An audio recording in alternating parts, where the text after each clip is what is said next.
بسم اللہ الرحمن الرحیم۔ محمد علی مرزا نے مسند احمد کی ایک حدیث بیان کی کہ نبی اکرم صلی اللہ علیہ وسلم نے ایک مرتبہ سیدنا علی رضی اللہ تعالی عنہ سے کہا کہ علی تیرا میری بیوی کے ساتھ جھگڑا ہوگا۔ تو سیدنا علی رضی اللہ تعالی عنہ فرمانے لگے کہ یا رسول اللہ پھر تو میں بڑا ظالم ہوں گا۔ تو نبی اکرم صلی اللہ علیہ وسلم نے فرمایا کہ نہیں، تو ظالم نہیں ہوگا بلکہ وہ ظالم ہوگی۔ ہم نے محمد علی مرزا کے اس جملے پر گرفت کی اور حدیث کا سکین سامنے لگایا کہ اس حدیث میں کس جگہ ظالم کے الفاظ ہیں۔ پھر ہم نے ان کا ایک قاعدہ بیان کیا کہ محمد علی مرزا صاحب کہتے ہیں کہ جی علماء بات ہی یہاں سے شروع کرتے ہیں کہ میں جھوٹ بولتا ہوں۔ اب جو بابی ہوتے ہیں وہ تو ان کی بات مان لیتے ہیں، جو کتابی ہوتے ہیں وہ ان کی گاٹے فٹ ہو جاتے ہیں۔ اسی قاعدے کے پیش نظر ہم نے ان کے فالور کو دعوت اصلاح دی کہ آپ اپنے محمد علی مرزا صاحب کے قاعدے کے مطابق کتابی بننا پسند کریں گے یا بابی بننا پسند کریں گے۔ یہ حدیث آپ کے سامنے ہے۔ اس حدیث میں یہ الفاظ نہیں کہ نبی اکرم صلی اللہ علیہ وسلم نے فرمایا ہو کہ وہ ظالم ہوگی۔ آپ یہ الفاظ ہمیں نکال کے دے دیں، نہیں تو مرزا صاحب نے جھوٹ بولا ہے۔ اب جھوٹ بولنے والے کے بارے میں کتاب کہتی ہے کہ لعنت اللہ علی الکاذبین۔ یا تو مرزا صاحب کے جو فالور ہیں وہ کتابی ہونے کا ثبوت دے کر ان کو لعنتی کہیں، یا بابی ہونے کا ثبوت دے کر محمد علی مرزا بابی کو بچا لیں۔ دوسرا میں نے کہا تھا کہ کتاب کہتی ہے کہ نبی اکرم صلی اللہ علیہ وسلم نے فرمایا کہ وہ جو مجھ پر جان بوجھ کر جھوٹ بولے اس کا ٹھکانہ جہنم ہے۔ تو اب یا تو کتاب کی روح سے کتابی بنتے ہوئے محمد علی مرزا کو جہنمی کہیں، یا بابی بنتے ہوئے محمد علی مرزا بابی کو بچا لیں۔ تیسرا میں نے کہا کہ حدیث میں آتا ہے کہ اذا رأیتم الذین یسبون اصحابی، جو تم دیکھو کہ جو میرے صحابہ کو برا بلا کہہ رہا ہے تو لعنت اللہ علی شرکم، تو تم اس کے شر پر اللہ کی لعنت بھیج دو۔ تو میں نے ان کو دعوت دی کہ یا تو آپ کتابی بنتے ہوئے اس پر اللہ کی لعنت بھیجیں، کیونکہ اس نے اما عائشہ صدیقہ رضی اللہ تعالی عنہا کو اپنی طرف سے ظالم کہا ہے، نبی اکرم صلی اللہ علیہ وسلم نے ظالم نہیں کہا۔ تو یا بابی بنتے ہوئے محمد علی مرزا بابی کو بچا لیں۔ یہ آسان صورتیں تھیں۔ اب اس کا جواب جو یہ تھا کہ محمد علی مرزا صاحب بھی توبہ کرتے، رجوع کرتے، اور اس کے فالور وہ بھی اسے مجبور کرتے جی آپ نے یہ بات غلط کہی ہے اور یہ تین باتیں آپ پر فٹ ہوتی ہیں، تو لہٰذا آپ رجوع کریں اور استغفار کریں۔ تو اب اس کے جو فالور، جب میں نے یہ کلپ ہمارا اپلوڈ ہوا کہ انجینئر مرزے کی طبقے کی نیندیں حرام کیوں، اس پر ان کی طرف سے محمد علی مرزا بابی کو بچانے کے لیے ان کے جو اندھے فالور ہیں نا، تو انہوں نے وہ میسج کرنے شروع کر دیے۔ ان میں سے ایک میسج پڑھ کے سناتا ہوں تو آپ خود دیکھیں کہ یہ کس حد تک چلے گئے ہیں۔ یہ میسج ہے ملک عمر، اس کے نیچے لکھا ہے عمر جرار، آئی ڈی کے نیچے۔ اب وہ کہہ رہے ہیں تم ایسے نہیں مانو گے، اچھا تو بتاؤ، اللہ پاک نے قرآن میں حکم دیا ہے کہ اے نبی کی بیویوں گھروں میں ٹھہری رہو۔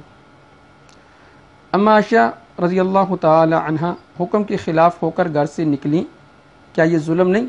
اب دیکھیں محمد علی بابی کو بچانے کے لیے یہ اما عائشہ صدیقہ رضی اللہ تعالی عنہ کو کہاں فٹ کر رہا ہے کہ وہ اللہ کے حکم کے خلاف گھر سے نکلیں، لہٰذا یہ ظالم ہے۔ یعنی اللہ کے نبی نے نہیں ان کو ظالم کہا، یہ اپنی طرف سے اب پھر بھی ظالم کہہ رہے ہیں۔ کیا یہ ظلم نہیں کہ اما عائشہ صدیقہ رضی اللہ تعالی عنہ نے اللہ کے حکم کو روند کر اپنی مرضی کی؟ کتنے سخت الفاظ ہیں۔ تو یہ اب بتائیں یہ بابی ہیں یا کتابی ہیں؟ آسان لفظوں میں جواب یہ تھا کہ بھائی اس نے جھوٹ بولا ہے، یہ توبہ کر لے۔ اب بابی کو بچانے کے لیے یعنی اگر کوئی دوسرا اپنے عالم کی بات کی وضاحت کرے تو وہ بابی بن جاتا ہے، تو یہ وضاحت کریں اور یہ جھوٹ کو چھپانے کے لیے اور صحابہ پر بھی لعن طعن کریں تو یہ بابی نہیں بلکہ کتابی ہیں۔ عجیب انصاف ہے۔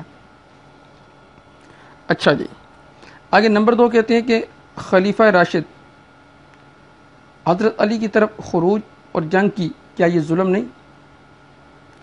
تم مجھ سے بہتر جانتے ہو کہ خلیفہ راشد کے خلاف جنگ کرنا خروج کرنے والے کی کیا سزا ہے۔ چلو میں ہی بتا دیتا ہوں، خلیفہ راشد سے بغاوت کی سزا قتل ہے۔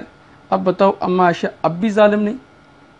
معاذ اللہ، استغفر اللہ، استغفر اللہ۔ دیکھیں کہ نبی اکرم صلی اللہ علیہ وسلم نے ان کو ظالم نہیں کہا، لیکن یہ اب بھی ان کو ظالم کہنے پر تلے ہوئے اور تعویلیں کہاں سے کر رہے ہیں کہ وہ گھر سے نکلی، اللہ کے حکم کو توڑا، بلکہ اللہ کے حکم کو روندا کہتے ہیں جان بوجھ کر پاؤں کے نیچے روندا، اور انہوں نے خلیفہ راشد کے خلاف جنگ کی، تو کہتے ہیں اب بھی ظالم نہیں ہے۔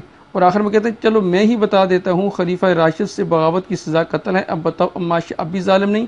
پھر آگے کہتے ہیں مجھے پتا ہے اب بھی تم انصاف کا ساتھ نہیں دو گے، یعنی ان کے نزدیک اما عائشہ صدیقہ رضی اللہ تعالی عنہ کو ظالم کہنا ہی انصاف ہے۔ اب 2 باتیں ہیں، ایک بات تو یہ کہ نبی اکرم صلی اللہ علیہ وسلم نے آپ کو ظالم نہیں کہا، انہوں نے اپنی طرف سے کہا، پھر اپنے باب محمد علی مرزا کو بچانے کے لیے اب بھی انہیں ظالم کہنے پر تلے ہوئے ہیں کہ اما عائشہ صدیقہ رضی اللہ تعالی عنہ وہ ظالم تھی معاذ اللہ۔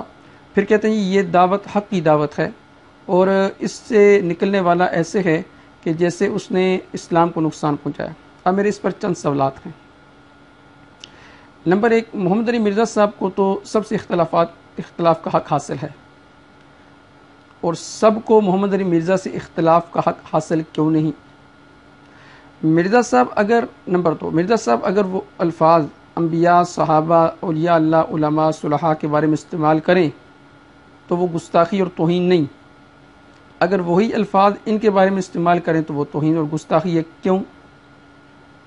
نمبر 3، اگر محمد علی مرزا صاحب سب کی غلطیاں پوائنٹ آؤٹ کریں تو ٹھیک، اور اگر مرزا صاحب کی غلطی پوائنٹ آؤٹ کی جائے تو غلط، کیوں؟